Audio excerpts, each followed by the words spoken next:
kan kalau pernyataan kuasa hukum kan selalu untuk meringankan kliennya kan. Tapi kita berbicara tentang hak tidak hukum, dia lupa.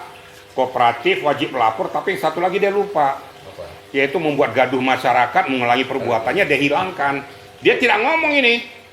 Pasti ikutin. Nah, coba kau ngomong, ya mengulangi perbuatan yang mana? Kata seseorang jenderal lagi, aduh, amit-amit jabang baik. Ya itu yang...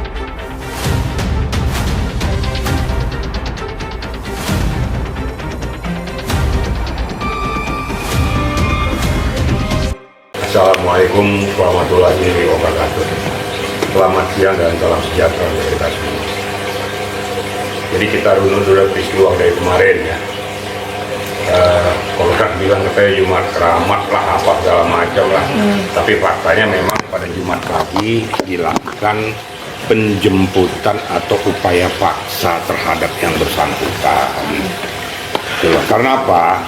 Itu hak daripada penyidik, di mana dia mempunyai hak subjektif.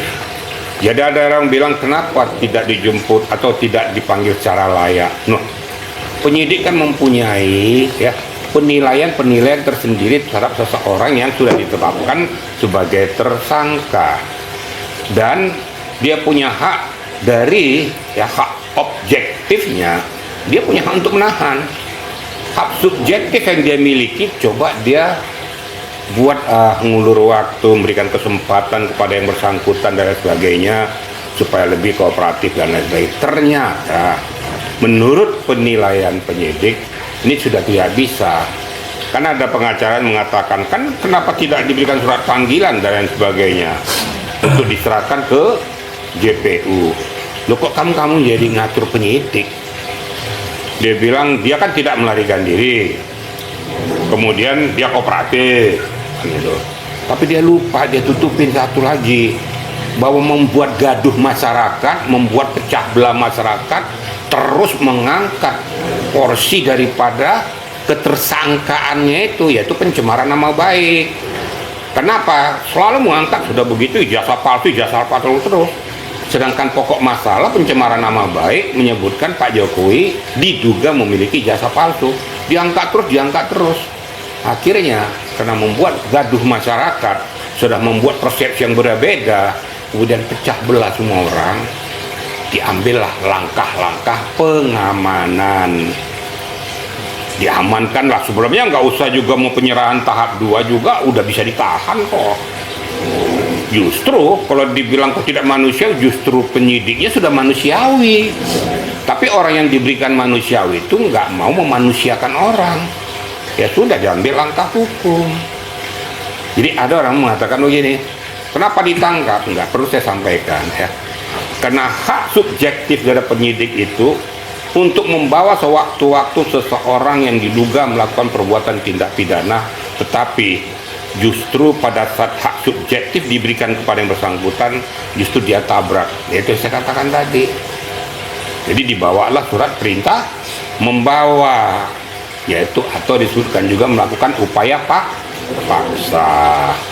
Kalau seandainya penangkapan, surat perintah penangkapan ada 2 jenis ya, biar tahu nih rekan-rekan dan masyarakat.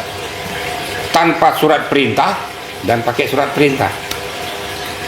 Kalau tanpa surat perintah itu yang disebutkan tertangkap tangan, karena kan tidak dibawa tuh surat perintahnya kan.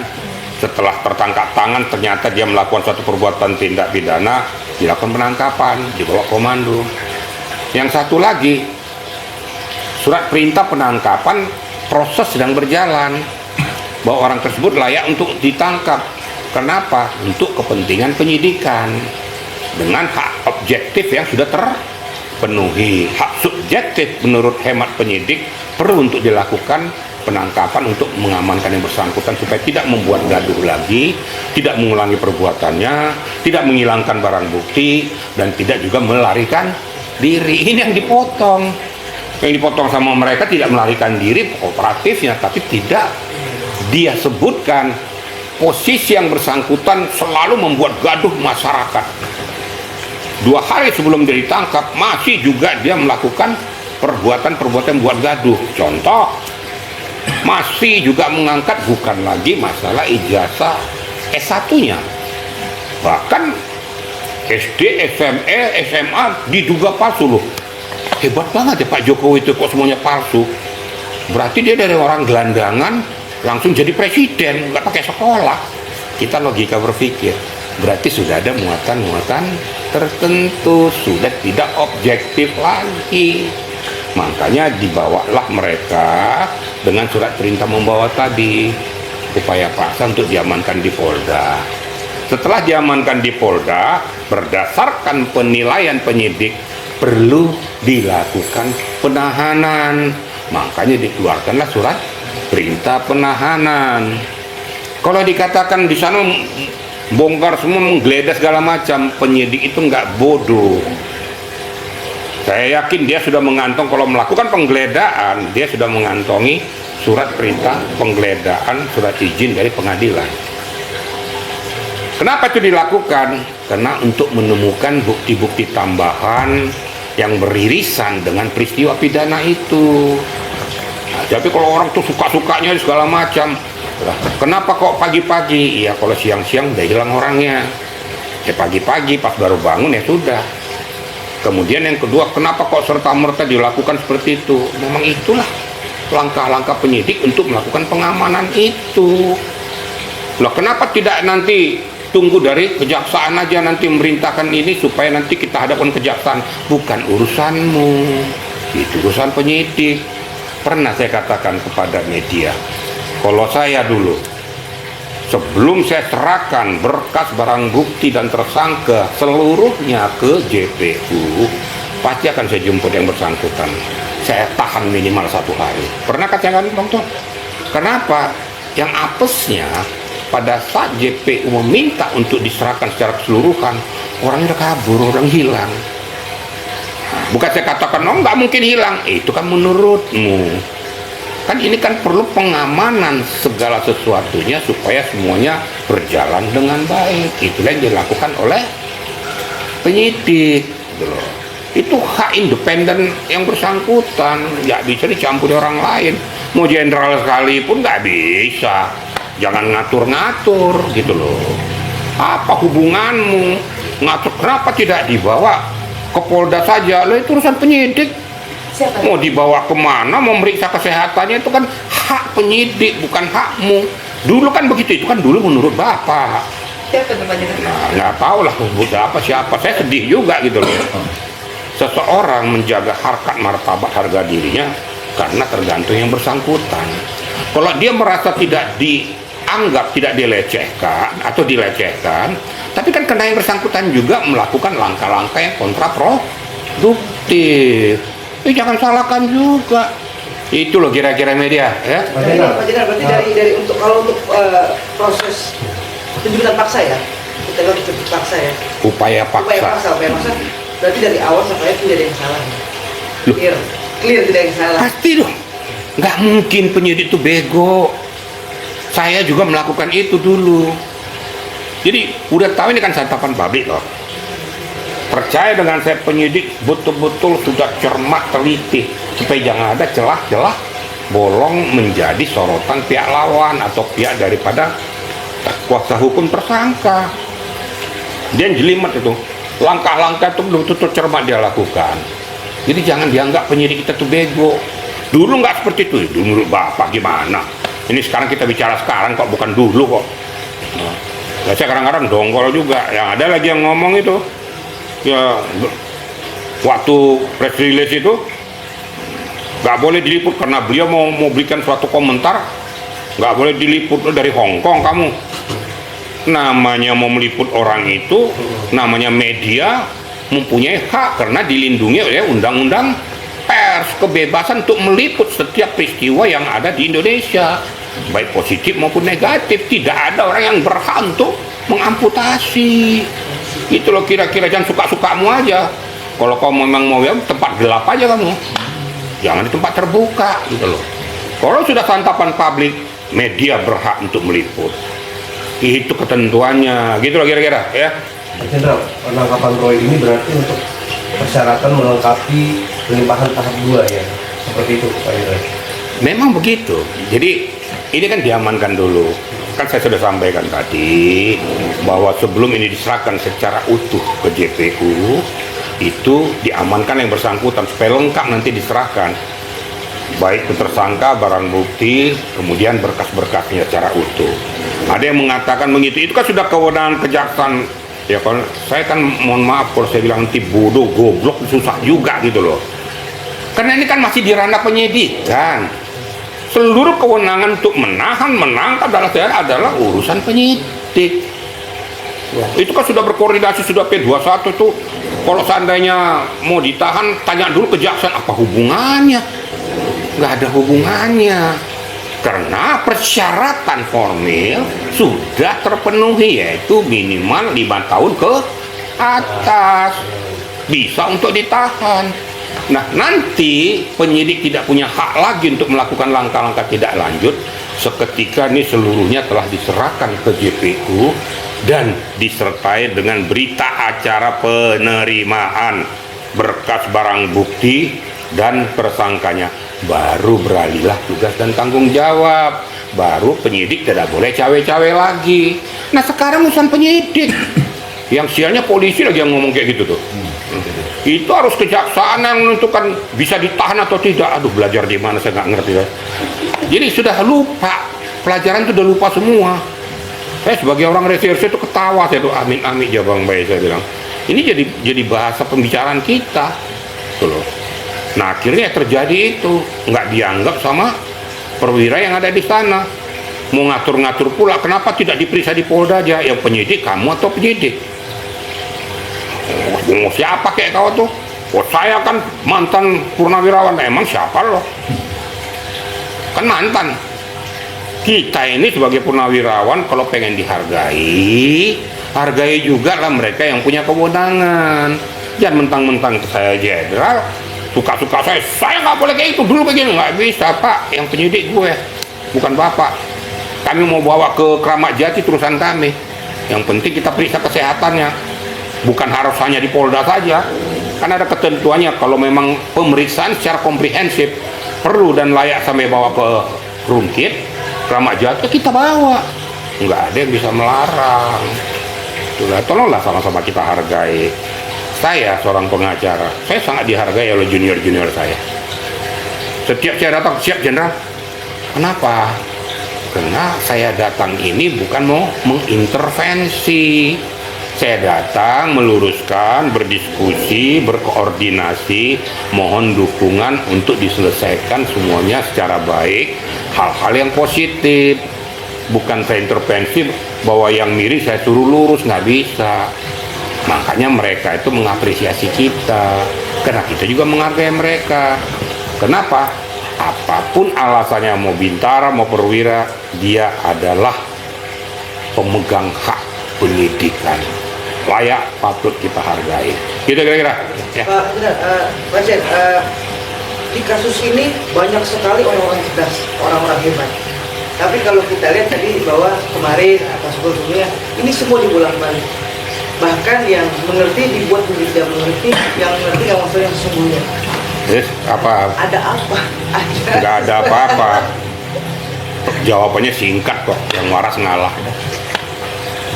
Terus saya kan, daripada saya kupas-kupas itu, yang waras ngalah, yang punya kadar intelek, dia mau pakai dengan kadar intelektualnya, itu lakukan. Kalau kau miring-miringin, ya itu urusanmu, berarti kamu tidak menghargai dirimu sendiri. Terus saya jawabnya kan, gampang kalau saya jawab kayak gitu.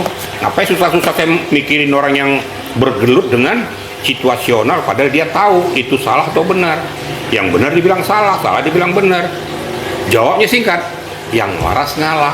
Walaupun menghilangkan marwah sebagai pegawai negeri. Alah, marwah apa lu? Udahlah, gak usah kita bawa-bawa marwah lah. Yang membawa harga diri kita adalah diri kita sendiri. Ya, jangan selalu kita menganggap enteng orang lain. Di atas langit masih ada langit. Itu loh jawaban saya. Saya walaupun jenderal, saya sangat menghargai pemangku-pemangku kebijakan yang ada di bawah. Walaupun itu junior saya dan mantan anak buah saya. Banyak anak buah saya di Polda Metro Jaya tuh. Kenapa? Saya mantan orang Polda Metro Jaya dulu. Saya juga mantan orang Mabes Polri di Bareskrim. Tapi ketika dia lagi melaksanakan tugasnya, layak dan patut saya hormati. Itu kira-kira ya. Berarti mempertegas saja, berarti tidak boleh, walaupun mantan orang nomor 2 di Polri tidak boleh intervensi penyidik. Jangankan nomor 2 nomor 1 aja nggak boleh. Jangankan itu, mantan presiden aja nggak boleh intervensi. Apalagi cuma itu. Nggak usah bawa-bawa lah, sudah lah. Kita yang sudah seperti saya ini ya, hidup yang enak aja lah, cari-cari yang enak. Nggak usah bikin pusing, terus meracuni diri sendiri. Tadinya sudah bersih kita, sudah enak, gara-gara ada sesuatu jadi tercemar kita. Gara-gara apa? Gara-gara ulah kita. Maka saya katakan, singkat bahasa saya, hargailah orang lain kalau kita pengen dihargai. Jangan selalu berpikir kau pengen dihargai sementara kau tidak pernah menghargai orang lain. Jelas kan? Itu dong. Oke, Jenderal. Ini penangkapan Roy ini ada yang bilang ya, karena pihak penyidik kepolisian didesak karena akhirnya demi kredibilitas atau nama baik akhirnya harus ditangkap Roy. Nah, tanggapan Pak Jenderal seperti apa? Ada beberapa pihak bilang seperti Yang itu. ngomong siapa itu? Ada beberapa pihak. Ini dari Kalau dasar saya dia. cukup singkat, mereka melakukan etika prosedur secara profesional. Karena di menit akhir. Ya biasa lah, katanya kan biasa lah. Kalau ada muatan-muatan tertentu, itu urusan dia. Saya hanya berbicara urusan hukum. Makanya ada bertanya kepada saya pernah, Pak, katanya itu kata siapa? Kata dia, oh, kalau sama saya jangan berbicara itu. Kalau kata saya itu kata hukum. Kalau saya ikuti kata dia, bisa A, B, C, D, F, G, tergantung kepentingan. Kalau berbicara dengan saya, apalagi saya ini mantan penyidik, berbicara dengan proporsi hukum yang berlaku. Dan hukum yang positif, yang berguna, bermanfaat bagi rakyat, bangsa, dan negara. Jangan kita rusak hukum nih gara-gara kepentingan. Gitu kira-kira. Ya? Ada juga yang bilang kalau besok itu ulang tahun Pak Jokowi dan ini adalah hadiah dari kepolisian untuk Pak Jokowi. Kata siapa? Adalah yang bilang. Nah, ya berarti itu orang nggak waras gitu. Apa hubungannya? Kalau yang ngomong untuk mentang-mentang kebetulan tanggal 21 Juni ulang tahun beliau kan, apa hubungannya yang ulang tahun? Ya kasusnya kasus, hadiah. Emangnya ada hadiah ini, hadiah apa? Oh, paket lebaran kan nggak ada. Biasalah itu kan mulai digoreng-goreng. Bagi saya paling senyum aja, udahlah yang waras ngalah aja lah. Dan katanya ini untuk Katanya ya? Katanya untuk kasus EBG dan yang lagi demo segala macam. Nah, itu kan katanya kan. Sekali lagi saya katakan sama saya, kalau berbicara jangan ilmu katanya. Berbicara dengan saya selalu dengan ilmu hukum berdasarkan data, fakta, dan realita. Itu kalau sama saya. Kalau kau berbicara katanya nanti ada lagunya. Katanya, gitu kan. Kan gak jelas nanti kan. Tapi sekarang ini gimana Pak Jenderal? Mereka benar kemarin kan tadi malam dibawa ke RS Polri. Kabarnya nggak balik lagi ke Polda. Ya, secara prosedur hukum itu seperti apa sih sebenarnya? Begini ya, kan tentu ada penilaian medis daripada Rumkit. Bahwa kadang-kadang seseorang tuh suka cuap-cuap segala macam pada saat dihadapkan dengan situasi kondisi langsung depresi. Dan faktanya saya lihat memang depresi saya lihat. Bahkan ada yang tadi bisa joget-joget atau jadi kursi roda. Kan itu kan? Ya sudahlah, itu kan urusan dia. Tapi berdasarkan penilaian rekam medis daripada pihak rumah sakit, ini layak untuk diberikan dulu pengobatan. Itu kan sudah hak medisnya. Kita juga nggak bisa campuri, walaupun apa yang dia lakukan, apakah Abu Nawas atau apa, itu urusan dia lah kan. Yang hebat teriak-teriak pulang dari Bandung tiba-tiba mau diperiksa sakit. Nah, harusnya sakitnya dari dulu, jangan bikin-bikin. Kok baru sekarang sakit? Terus pas dibawa mingkem gini-gini tapi mukanya pucat gitu kan. Saya senyum-senyum aja lah gitu kan. Makanya kalau pengen kita tidak dijolimi, jangan jolimi orang gitu loh. Itu aja kok. Oke, Pak Jenderal, untuk closing dari Raja sendiri, karena kan kemarin jelas saya meliput di depan Refli Harun dan Direktur Seno dengan pernyataan yang diduga dalam proses pemeriksaan penangkapan melanggar undang-undang. Bisa dijelaskan dengan poin-poin ini. Dan yang kedua lagi, yang pertanyaan lebih jelas lagi, permintaan punya hak prerogatif tersangka tidak mau diekspos dengan pakai baju kuning dan media tidak boleh mengikut. Dua itu aja Pak Jenderal. Baik, terima kasih. Jadi yang pertama saya jawab yang kedua dulu ya. Yang kedua yang saya jawab bahwa setiap pokok permasalahan sudah terkonsumsi oleh publik. Tidak ada yang bisa melarang pers media untuk tidak meliput atau mempublikasikan. Karena apa? Karena itu dilindungi oleh undang-undang pers.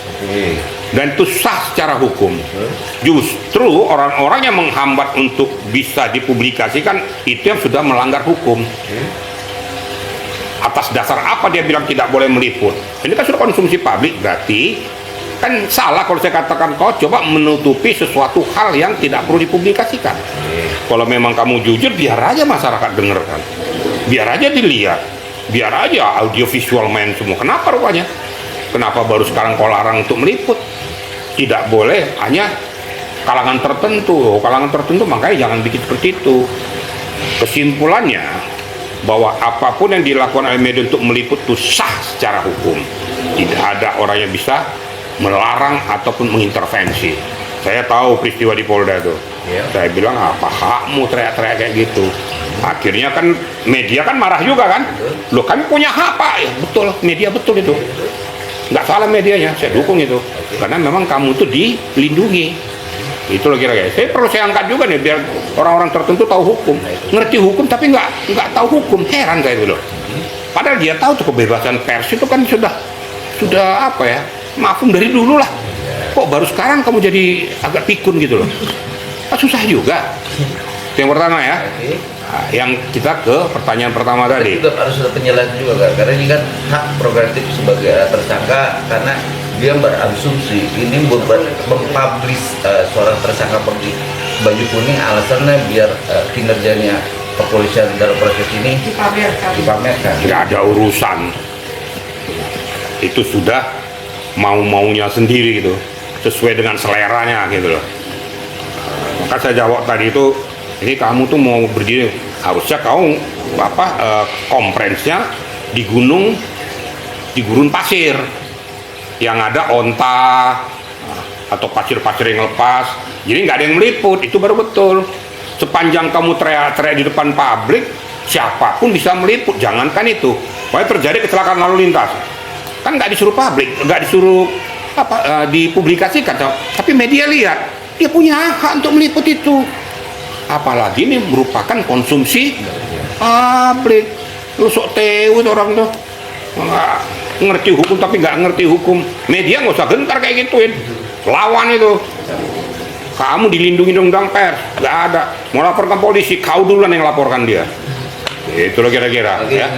Yang saya masuk kota yang pertama, di dalam dikatakan melanggar undang-undang itu menurut isi kepalamu kan gitu. Kalau saya jawab yang lugas-lugas saja, penyidik melakukan langkah tahapan-tahapan dari penetapan tersangka, menahan atau tidak, itu urusan penyidik. Makanya dua tadi, hak yang dimiliki, hak objektif dan subjektif. Kalau objektif nggak usah dibicarakan karena sudah memenuhi persyaratan 5 tahun ke atas dan lain sebagainya, persyaratan formil sudah terlalui. Subjektif tadi nih, ya, di mana melanggar undang-undangnya? Apakah ada melanggar hak asasi manusia? Enggak. Justru karena kau selalu berkoar-koar membuat masyarakat berpersepsi berbeda-beda. Harusnya kalau kau pengen dibuat kooperatif, kau juga harus kooperatif. Nah, kau tidak kooperatif, kau katakan kooperatif, di mana tiap hari kau muncul di media, ngomongnya itu terus, padahal substansinya yang kau ngomongin itu kan sama dengan mengulangi perbuatannya terhadap yang dia lakukan, dan itulah pusat substansi ditersangkakan dia karena memfitnah, mencemarkan nama baik orang lain. Jadi nggak ada melanggar undang-undang. Kemudian saya masuk pada tahapan setelah penyidik berkoordinasi dengan JPU, setelah JPU menyatakan berkas sudah lengkap semua, berarti koordinasi penyerahan tahap 2. Makanya untuk penyerahan tahap 2 ini perlulah dia melakukan langkah-langkah pengamanan. Pengamanan apa? Pengamanan untuk mengamankan tersangka supaya komplit diserahkan kepada JPU. Nah, faktanya diminta kooperatif, yang bersangkutan juga tidak kooperatif. Dan ingat, hak subjektif penyidik pernah saya sebutkan, tadi saya sudah ngomong, demi untuk mengamankan situasi supaya tidak terjadi situasi yang tidak diinginkan, saya amankan yang bersangkutan di hadapan penyidik dan kita tahan dia itu. Sehingga pada saat penyerahan kepada JPU lengkap, tersangka barang bukti, dan juga berkas perkara utuh. Baru nanti diserahkan ke JPU, dilambari dengan berita acara penerimaan yang termaktub di dalam 3 kriteria tadi. Berpindahlah tugas dan tanggung jawab dari penyidik ke JPU. Jadi undang-undang mana yang dilanggar? Saya juga bingung, dia belajarnya di mana? Kan saya udah ngomong tadi, oh harusnya kejaksaan yang mengatakan bahwa ini mau ditahan atau tidak. Nah, itu kau belajarnya tuh waktu itu di Argentina, bukan hukum positif Indonesia. Itulah kira-kira. Tapi Ya? Pak Jendar tadi menyorotkan kata Pak Jendar, dia tidak kooperatif dalam proses ini, kan dia juga wajib lapor setiap hari datang Pak Jendar, tidak melanggar dan tepat waktu. Terus kedua dalam proses penangkapan itu asumsi dari kuasa hukumnya. Itulah asumsinya kan. Ya, pernyataan lah. Kan pernyataan, kalau pernyataan kuasa hukum kan selalu untuk meringankan kliennya kan. Tapi kita berbicara tentang akidah hukum, dia lupa kooperatif wajib melapor, tapi satu lagi dia lupa, Apa? yaitu membuat gaduh masyarakat, mengulangi perbuatannya, dia hilangkan. Dia tidak ngomong ini, pas saya ikutin. Nah, coba kau ngomong, ya mengulangi perbuatan yang mana, kata seseorang jenderal lagi, aduh, amit-amit jawab baik. Ya itu yang kau ulang-ulangi, jasa palsu itu mengulangi terus perbuatannya. Seharusnya penyidik saat dia melapor wajib itu dikasih tahu, dia tidak melakukan lagi. Emang harus kau tahu, kau jangan bikin gini, kecuali kalau nggak waras orangnya. Seharusnya udah waras dia, itu jangan kau ulangi, kau ditersangkakan gara-gara masalah itu, gitu loh. Masa diajarkan seperti 1 tambah 1 sama dengan 2? Itu kan ngomongnya dia, ngomong saya nak perut aja, saya dengarnya aja yuk, ngomong entah saya dengarnya gitu. Bukan apa-apa kok, orang hukum, orang ngerti hukum, tapi kok bicaranya seperti itu. Saya mohon maaf, terpaksa saya ngomong kayak gitu. Saya mendengarkan itu jengkel, kesel, waduh, malu saya. Harusnya dikasih tahu dong, kok nanti kau saya ini, kau jangan bikin gini ya. Nanti kalau pipis kau pakai ini ya, cuci apanya ya, kalau bahkan cuci mulut ya. Pacar digituin.